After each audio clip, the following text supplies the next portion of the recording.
Hi everyone, my name is Helena Dix and I am an operatic soprano from Australia camping out in the wonderful United Kingdom. I travel the world and sing. At the moment, obviously, the theatres are shut, and I wanted to just bring you a little bit of backstage banter and stories from my time on the stage. Now, I could have you here for a long time, but I promise not to try to bore you too much.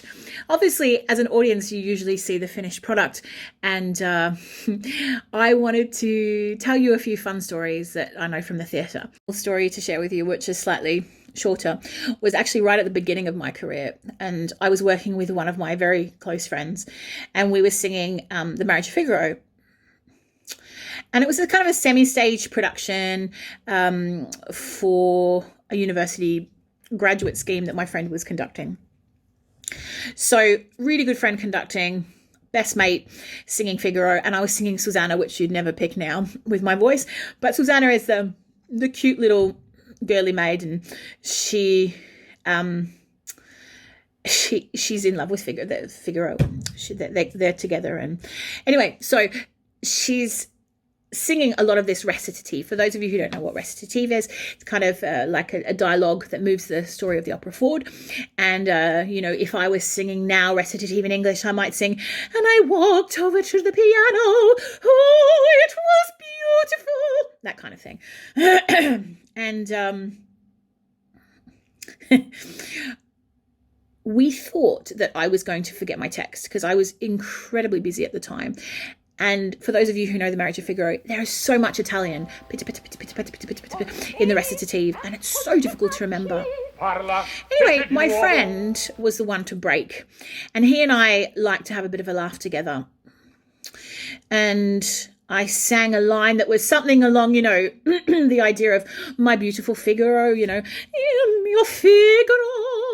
And I'm looking at him lovingly, and we're on this kind of sofa together, and "mio Figaro," and there's this pause, and I look at him, and the conductor's waiting, and you can see his face completely blank. He goes, "Si." So he sings "yes," nothing even to do with the line. And then I panicked because I thought, I can't remember. Do I move on with the line? Do I try and sing a bit of his line? I didn't really know his lines at that stage well enough. I was still a student. And I went, and the conductor's looking at us like, what the hell is going on? And I went, "Si." And everyone kind of laughed because they thought it was part of it. And he just like looks at, and the conductor's wondering whether he changes the chord on the harpsichord. So he changes the chord, bra, and then my friend just goes, "Si." And how we got out of that recit, I have no idea. In fact, I think I've possibly blanked it out, but we still have the joke. Anytime we're singing in Italian, I'll be like, "Si, si." It felt like 2 hours. When we watched the recording back, of course, it was much shorter. It's that terrifying moment of, oh my goodness, what to do. I sing the role of Queen Elizabeth in Roberto, Devereux, one of my favourite operas, and quite rarely performed. So I was called up by Karlsruhe Opera House to sing it. And I said, "Oh, yeah. I said, "Oh, we've lost our soprano. She's ill. Could you come over?" And I said, "Look, I haven't sung it in a few years in Italian, but absolutely. When do you need me? Next week sometime?" No, we need you to fly tomorrow, learn the production tomorrow night, and then go on stage with it the next day. Oh, okay. So I arrive in Karlsruhe. I have 4 hours, and I have to learn completely new staging, so whole new staging. And I had the most adorable colleague, Ellie, the Mexican tenor, and he was just so supportive, and it's very nerve-wracking to learn an entire production in 4 hours. Terrifying, absolutely terrifying. Anyway, I did it, and the next day I had to learn how to walk on a revolving stage. Helena Dix, we have this stage, and it rotates. I had to be dressed, try and put it on the stage, and we got there. But during the performance, there's this pivotal moment where the Queen Elizabeth is singing to the tenor, who she absolutely loves, and just in her head they should be together, and he's not interested.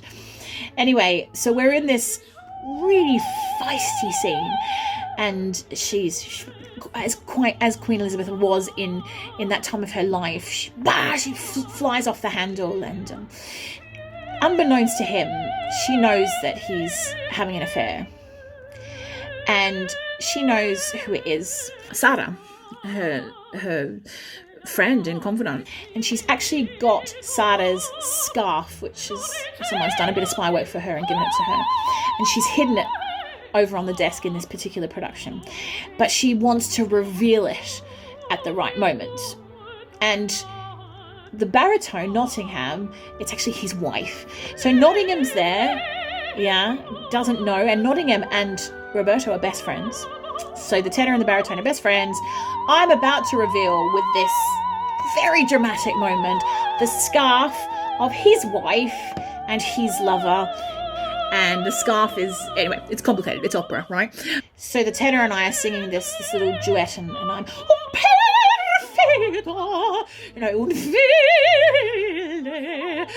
just she's getting more wound up and more, and she knows what she's going to do. She knows she's going to go and reveal the scarf. Anyway, big moment.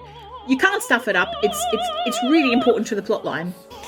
I was so in the moment with my lovely colleague Ellie, because he was in the moment too, and there was a point where I was supposed to pow with him and go kind of slowly across the stage, and then open this box and get out the scarf and reveal it to the men. I completely had a blank on what to do. It's high notes, so I was really distracted. So I'm singing with him, doing all these lines. And all of a sudden, my colleague starts to do this. And he's watching me, and obviously the audience can't see him. And I just remember thinking, wow, that's some really strange acting choices. Given the circumstances, it's like, what is he doing? Well, tenors, they can be a bit funny, but Ellie's a wonderful actor, and I thought, I didn't know what was wrong with him. I actually genuinely thought he had a twitch. And I thought, oh gosh, he's having a bit of a moment on stage. And in my head, I'm singing the lines and I'm trying to do the acting, but I'm like, why is he doing this weird facial expression? And just before the moment that I was supposed to reveal the scarf, I thought, oh, he's telling me, go over to the table and get the scarf out. There's a line just before the reveal line for the scarf where the baritone sings, Sarah. And she sings,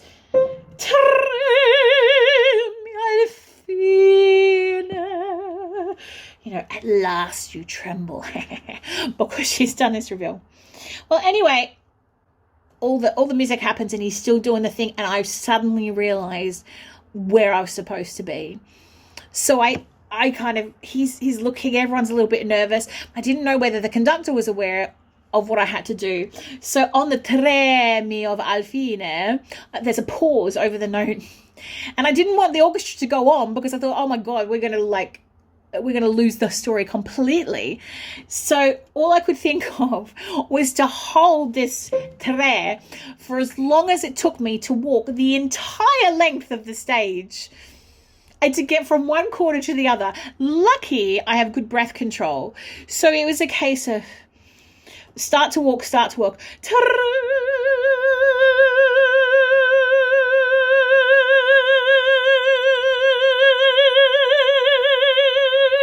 All the way. I had to hold it all the way. And the conductor was just like, what the hell is she doing? For the entire length of the stage. In fact, my tenor, he nearly lost it laughing, because he's like, I just look up and I'm thinking, what is she going to do to save this? And he said, and lo and behold, he said, not only are you doing, correcting your moves, but you're holding a note for the entire length of the stage in order to not let the orchestra go on. So, we got there. I don't think the audience noticed anything, but hey, that was the longest pause note I think I've done. Shame it wasn't a high C, because I could have got to show off a little bit more. But it was the only thing I could think of to save it. And hey, it worked. Kind of. Anyway, look, there's just a couple of stories that I've got. As I said, we could be here for days. I hope you're all doing well. Take care out there and stay safe.